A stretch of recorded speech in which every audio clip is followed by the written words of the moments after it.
안녕하십니까. 전종희 목사입니다. 6월 1일 토요일 매일 성경 묵상입니다. 사도행전 14장 19절로 28절입니다. 유대인들이 안디옥과 이고니온에서 와서 무리를 충동하니 그들이 돌로 바울을 쳐서 죽은 줄로 알고 시외로 끌어내치니라. 제자들이 둘러섰을 때에 바울이 일어나 그 성에 들어갔다가 이튿날 바나바와 함께 더베로 가서 복음을 그 성에서 전하여 많은 사람을 제자로 삼고 루스드라와 이고니온과 안디옥으로 돌아가서 제자들의 마음을 굳게 하여 이 믿음에 머물러 있으라 권하고 또 우리가 하나님 나라에 들어가려면 많은 환난을 겪어야 할 것이라 하고 각 교회에서 장로들을 택하여 금식 기도하며 그들이 믿는 주께 그들을 위탁하고 비시디아 가운데로 지나서 밤빌리아에 이르러 말씀을 버가에서 전하고 아달리아로 내려가서 거기서 배 타고 안디옥에 이르니 이곳은 두 사도가 이룬 그 일을 위하여 전에 하나님의 은혜에 부탁하던 곳이라. 그들이 이르러 교회를 모아 하나님이 함께 행하신 모든 일과 이방인들에게 믿음의 문을 여신 것을 보고하고 제자들과 함께 오래 있으니라. 아멘. 오늘은 바울과 바나바 팀의 1차 선교 여정이 마무리되다 라는 제목으로 묵상 나눔을 갖겠습니다. 오늘 본문은 안디옥에서 파송했던 바나바와 바울의 이 선교팀이 다시 안디옥으로 돌아옴으로써 그리고 상당 기간 그 안디옥에서 머물러 거기에서 섬긴 이러한 텀을 볼 때 우리는 1차 선교 여행이라고 부르는 이 첫 여정이 마무리된 것으로 우리는 파악할 수 있습니다. 그렇기 때문에 오늘 본문은 돌아와서 보고한 내용도 있는데 결국 1차 선교 여행의 일종의 보고문이다, 결과문이다, 정리다 이렇게 말씀드릴 수가 있습니다. 그래서 우리도 이 부분을 마무리하면서 그것이 주는 교훈을 함께 나누고자 합니다.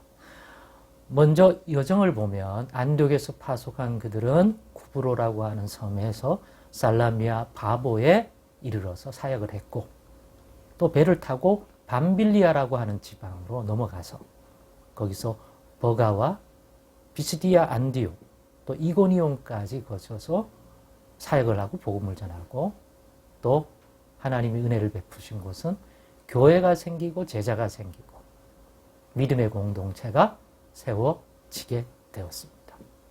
또 이러한 밤빌리아 지방을 또 지나서 루가오니아 지방에 이르러서는 그곳 성인 루스드라와 더베라고 하는 곳에서 또 복음을 증가하게 되고 여러 가지 일들을 또한 감당하게 되었습니다. 그러면서 다시 이 루스드라 더베와 이고니온 비시디아 버가 이렇게 다시 왔던 길을 되돌아와서 밤빌리아 지방에서 구브로 쪽은 안 가고 거기에 있는 항구 아달리아라고 나옵니까? 거기서부터 안디옥, 비시디아 안디옥이 아니라 그들을 파송했던 본 교회가 있는 안디옥으로 다시 돌아오게 되는 여정이 이 1차 선교 여행이 있음을 우리는 확인할 수 있게 됩니다. 그 돌아오는 여정에도 이미 짧은 시간이지만 교회가 세워져 있고 성도가 있고 어떤 데는 이미 장로가 세워져 있음을 발견할 수 있게 됩니다. 그래서 돌아오는 여정에서도 세워진 교회를 돌아보고 믿음을 굳게 세워줍니다. 왜냐하면 바울이 여러 환난과 이 바울과 바나바 팀이 겪은 고난도 있었기 때문에 특별히 바울은 오늘 본문에 보면 거의 죽은 줄 알았다가 다시 살아나서 이 여정을 끝까지 행하는 그러한 모습을 보여주는 걸 보면 대단하다고 생각도 들지만 야 이거는 예수 믿으면 좋은 일만 있을 줄 알았는데 이런 어려움도 있구나 하면 혹시나 교인들이 성도들이 흔들릴 줄 알고 이 복음과 관련되어 그런 부분도 다잡아주고 믿음을 굳게 세워주는 그러한 붙들어줌을 하고 안디옥으로 돌아온 것입니다. 이러한 이 선교 여행에서 드러난 이 일을 통해서 드러난 오늘 본문의 내용들을 가지고 돌아와서 안디옥에서 선교 보고가 이루어졌는데 그 내용을 가지고 한 두 가지의 교훈을 얻을 수 있다. 이 드러난 일을 가지고. 첫째는 이방인들에게 믿음의 문을 하나님께서 열어주셨다는 것을 확인했다. 즉, 이 예수 그리스도의 복음은 유대인에게 먼저 전파되고 또 선교팀도 유대인의 해당에서 먼저 그들을 복음의 대상으로 하나님의 뜻 가운데 살펴서 복음을 전했지만 하나님은 거기에 머물지 않고 그것을 계기로 이방인에게도 복음이 전달되어 그 가운데서도 자신들의 우상을 버리고 주께로 돌아오는 그런 사람들이 많이 있게 해준 것을 보니 분명히 하나님께서 이방인에게도 구원 얻는 복음의 문을 열어주셨다는 것을 확인할 수 있었다. 이 복음은 유대인과 이스라엘 사람만의 복음이 아니라 모든 믿는 자들에게 해당하는 복음이다. 확인했다는 거죠. 두 번째는 복음의 삶에는 놀라운 영광도 있지만 동시에 고난도 있더라. 그래서 이 모든 일을 개인적으로, 교회적으로 대비해야 한다.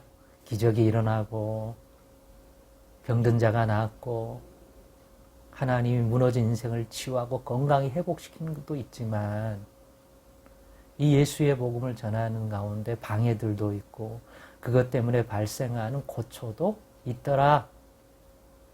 그것이 이 땅에서의 믿음의 삶이고 하나님의 복음을, 예수의 복음을 전하는 여정 가운데, 일들 가운데 누구에게나 발생할 수 있는 내용의 삶이더라. 그래서 경험해 봤으니까 이제 개인적으로도 그럴 수 있다. 하나님의 놀라운 은혜들을 경험하고 그것이 주는 유익으로 기쁘겠지만 동시에 그것 때문에 발생하는 갈등, 도전, 어려움도 있는데 능히 이길 수 있다. 하나님이 함께 하시면. 그래서 이제는 이러한 것을 실제로 경험했으니 잘 대비하자. 더 깨어서 이런 부분도 하나님이 성령의 충만함을 통해서 잘 감당하고 지혜롭게 할 수 있도록 인도해달라고 기도하자. 이랬지 않을까요? 그러니 오늘날도 형태만 다르지 동일한 그리스도인으로서 주의 복음을 받은 자로서 우리에게 주어지지 않겠습니까? 그러니 우리도 대비하자. 주시는 은혜의 풍성함도 감사함으로 분별하여 영광 돌리고 그러면서도 또 발생할 수 있는 반대급부적인 저항이나 어려움에 크게 낙심하지 말고 미리미리 깨어 준비하고 성령 안에서 충만함을 받아 감당할 수 있는 대비를 영적으로 하는 자 되자. 그것이 오늘 여러분과 나누는 마지막 이 본문에 대한 나눔입니다. 기도하겠습니다.